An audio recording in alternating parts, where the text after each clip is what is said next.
Hey guys, क्या आप जानते हो इस तरह के सेंटेंसेस को इंग्लिश में कैसे बोलते हैं?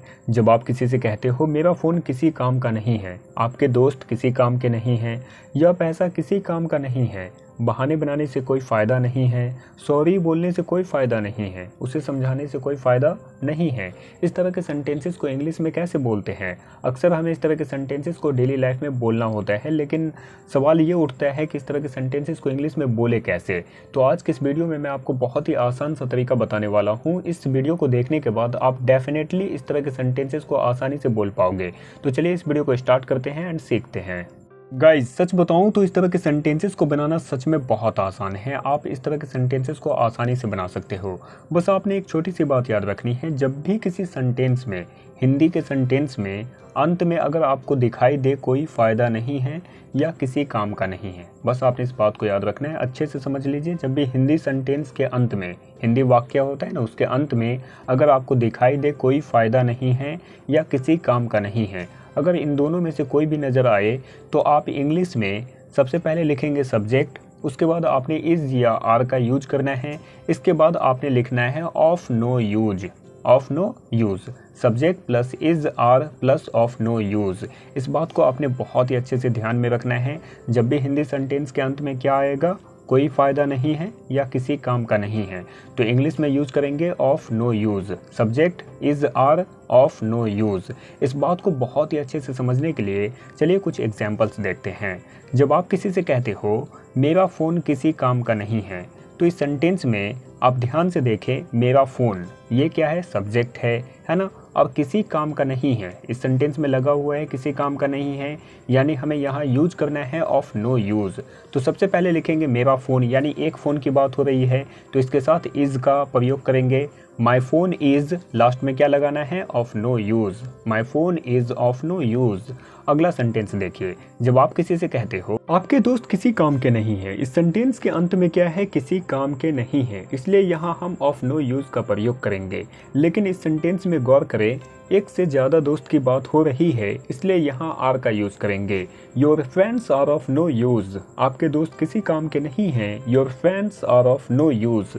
आइए एक और सेंटेंस देखते हैं। जब आप किसी से कहते हो मेरे पिता का पैसा किसी काम का नहीं है, इस सेंटेंस में सबसे पहले लिखेंगे मेरे पिता का पैसा, माई फादर्स मनी किसी काम का नहीं है, इज़ ऑफ नो यूज़।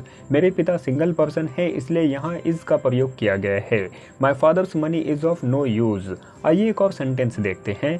यह पैसा किसी काम का नहीं है, सबसे पहले लिखेंगे यह पैसा, this money is of no use, यह पैसा किसी काम का नहीं है, this money is of no use.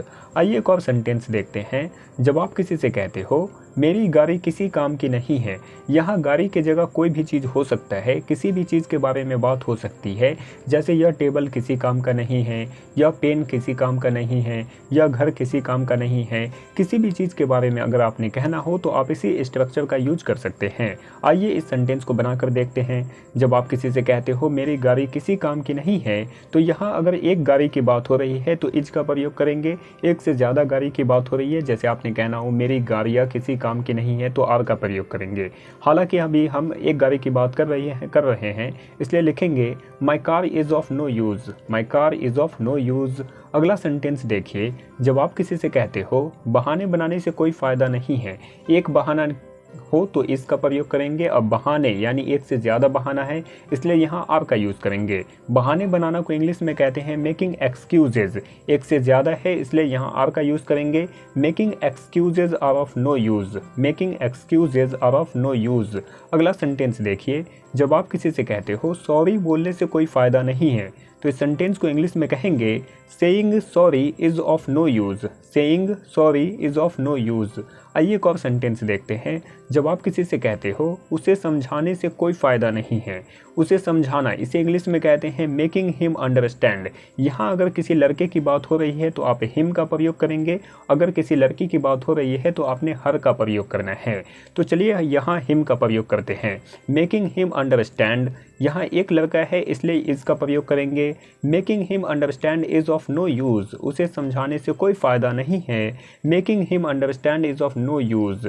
आइए एक और सेंटेंस देखते हैं। जब आप किसी से कहते हो बिना लक्ष्य के पढ़ाई करना, बिना लक्ष्य के पढ़ाई करना किसी काम का नहीं है। पढ़ाई का एक एम होना चाहिए, बिना एम के पढ़ाई करना किसी काम का नहीं है। तो जब भी आपने इस सेंटेंस को इंग्लिश में कहना हो तो आप कहेंगे studying without an aim is of no use. Studying without an aim is of no use. इस तरह से आप बहुत सारे सेंटेंसेस को आसानी से बना सकते हो। बस आपने इस छोटी सी बात को याद रखना है, जब भी किसी हिंदी सेंटेंस के अंत में, हिंदी वाक्य के अंत में कोई फ़ायदा नहीं है या किसी काम का नहीं है आए तो आपने इंग्लिश में सब्जेक्ट प्लस इज़ या आर का प्रयोग करना है। इसके बाद लास्ट में ऑफ नो यूज़ का प्रयोग करना है। एक सब्जेक्ट अगर सिंगल पर्सन हो तो इसका प्रयोग करेंगे, एक से ज़्यादा होगा तो आपने आर का प्रयोग करना है। बस आपने इन दोनों बातों को याद रखना है। इस तरह से आप बहुत सारे सेंटेंस बना सकते हो। आपके लिए यहाँ एक सेंटेंस दिया गया है, आपने इसे बनाकर कमेंट करना है। और इस तरह के वीडियो के लिए हमारे चैनल को सब्सक्राइब करें एंड प्लीज़ इस वीडियो को लाइक करें। आई होप कि ये वीडियो आपको पसंद आई होगी। सो प्लीज़ इस वीडियो को लाइक करें और अपने सभी दोस्तों के साथ शेयर करें। तो चलिए मिलते हैं नेक्स्ट वीडियो में, तब तक अपना ख्याल रखें। Thanks for watching.